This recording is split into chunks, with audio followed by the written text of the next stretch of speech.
ନିର୍ବାଚନ ତାରିଖ ଯେତିକି ପାଖାଉଛି ସେତିକି ସରଗରମ ହେଉଛି ଓଡ଼ିଶାର ରାଜନୀତି।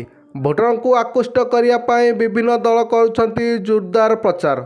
ରାଜ୍ୟରେ ତିନୋଟି ପ୍ରମୁଖ ଦଳ ନିଜର ଜୋରଦାର ପ୍ରଚାର ଜାରି ରଖିଥିବା ବେଳେ ଷ୍ଟାର ପ୍ରଚାରକମାନେ ନିର୍ବାଚନ ପ୍ରଚାରରେ ଲାଗି ପଡ଼ିଛନ୍ତି। ଏସବୁ ମଧ୍ୟରେ ନାମାଙ୍କନ ପର୍ବ ଜାରି ରହିଛି। ତେବେ ସବୁଠାରୁ ଚର୍ଚ୍ଚାର ଆସନ ହେଉଛି ପୁରୀ।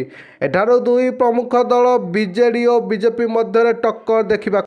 ଏଠାରେ ସମ୍ବିତ ପାତ୍ର ବିଜେପି ତରଫରୁ ଏବଂ ଅରୁପ ପଟ୍ଟନାୟକ ବିଜେଡି ତରଫରୁ ଲଢ଼ୁଛନ୍ତି। ତେବେ ନିର୍ବାଚନରେ ନଜରରେ ରଖି ଶ୍ରୀକ୍ଷେତ୍ରରେ ଚାଲିଛି ସ୍ୱତନ୍ତ୍ର ନିର୍ବାଚନ ରଣନୀତି।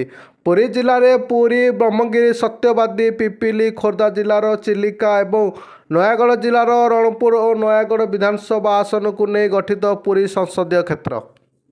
ଲଗାତାର ଷଷ୍ଠ ଥର ପାଇଁ ବିଜେଡି ଦଖଲରେ ଆସନ ଥିବା ବେଳେ ଲଗାତାର ତୃତୀୟ ଥର ପାଇଁ ସାଂସଦ ଅଛନ୍ତି ପିନାକୀ ମିଶ୍ର। ତେବେ 2024ରେ ପିନାକୀଙ୍କୁ ବାଦ ଦେଇ ଦଳ ଅରୁପ ପଟ୍ଟନାୟକଙ୍କୁ ପ୍ରାର୍ଥୀ କରିଛି। ସେପଟେ 2019ରେ ବିଜେପୁର ପ୍ରାର୍ଥୀ ହୋଇ ମାତ୍ର 11,714 ଭୋଟ୍ରେ ପରାସ୍ତ ହୋଇଥିବା ସମ୍ବିତ ପାତ୍ର ଦ୍ୱିତୀୟ ଥର ପାଇଁ ସୁଯୋଗ ପାଇଛନ୍ତି। ସେପଟେ କଂଗ୍ରେସରୁ ସୁଚରିତା ମହାନ୍ତି ବଦଳରେ ପୁରୀ ଜିଲ୍ଲାର କଂଗ୍ରେସ ସଭାପତି ଜୟନାରାୟଣ ପଟ୍ଟନାୟକଙ୍କୁ ଟିକେଟ୍ ଦିଆଯାଇଛି। ଦଳ ଲଢ଼ିବା ପାଇଁ ଟଙ୍କା ଦେଉନଥିବା ଅଭିଯୋଗ ଆଣି ସୁଚରିତା ଟିକେଟ୍ ଫେରାଇ ଦେଇଥିଲେ।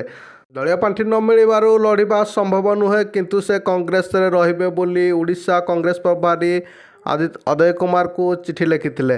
ଆଉ ଏହାପରେ ଜିଲ୍ଲା ସଭାପତି ଜୟନାରାୟଣ ପଟ୍ଟନାୟକଙ୍କୁ ଦଳ ଟିକେଟ୍ ଦେଇଛି। ତେବେ ଚଳିତ ନିର୍ବାଚନରେ ପୁରୀ ସଂସଦୀୟ କ୍ଷେତ୍ରର ବାସିନ୍ଦା କାହାକୁ ଭରସା କରିବେ ତାହା ଦେଖିବାକୁ ବାକି ରହିଲା।